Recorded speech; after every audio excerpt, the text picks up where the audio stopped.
Bonjour à tous, je vais vous présenter ma thèse en 180 secondes intitulée « Étude de morbimortalité des reprises de prothèses totales de hanche à tige fémorale cimentée, infectée, selon la voie d'abord d'extraction du ciment, analyse de la survie ». Nous avons donc étudié 3 méthodes d'ablation du ciment représentées par 3 équipes. Première équipe, le ramoneur. Son métier, nettoyer les conduits. Le principe, entrer par le haut du fémur, gratter le ciment si besoin avec le collègue Oscar et espérer qu'il n'en reste pas au fond. L'inconvénient, c'est qu'il travaille à l'aveugle et donc est susceptible d'en laisser ou de faire des fausses routes.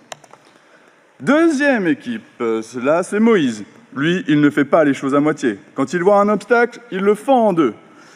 Mer Rouge, fémur, même combat. L'avantage, c'est qu'il voit absolument tout. L'inconvénient, c'est qu'il risque de faire des fractures péropératoires. Troisième équipe, la mienne. Comme vous pouvez le voir à Caen, on utilise des shooters pour faire loop. C'est donc l'équipe du docteur Junior qui est un peu timide et qui veut juste faire une petite fenêtre et partir sur la pointe des pieds, mais qui risque de tout casser. Pour vous aider à choisir votre équipe, nous avons fait une étude rétrospective au CHU de Caen entre 2011 et 2022. L'objectif était d'analyser la survie des RPTH cimentés, mais nous avons également regardé les complications et les résultats fonctionnels. L'hypothèse était qu'une équipe serait meilleure qu'une autre. Nous avons donc inclus 100 patients, puis en avons exclu 7. Il en restait donc 93, répartis dans les 3 équipes. 39 se sont fait ramoner le fût, 24 ont fini capot ouvert et 30 ont bénéficié de la fenêtre garantie à vie.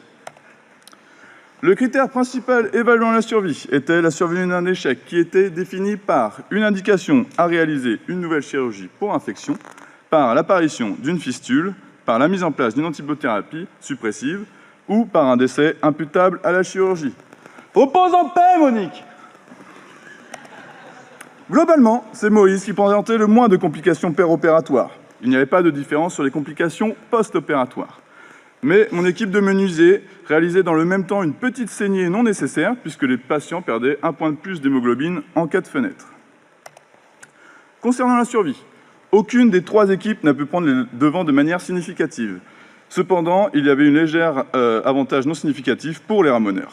La survie globale était de 85%, au recul moyen de 41 mois. Fonctionnellement, les résultats étaient globalement moyens, peu importe l'équipe qui était passée. Et ils gardaient des hanches non oubliées, mais, comme nous le dit Monique, elle était très satisfaite de la prestation orthopédique. Désolé pour la purée, Monique. Conclusion, regardez bien vos radiographies préopératoires et partez avec Oscar ramoné du fémur. Si cela vous semble trop compliqué, fendez-le en 2. Mais surtout, évitez de jouer au menuisier. Merci.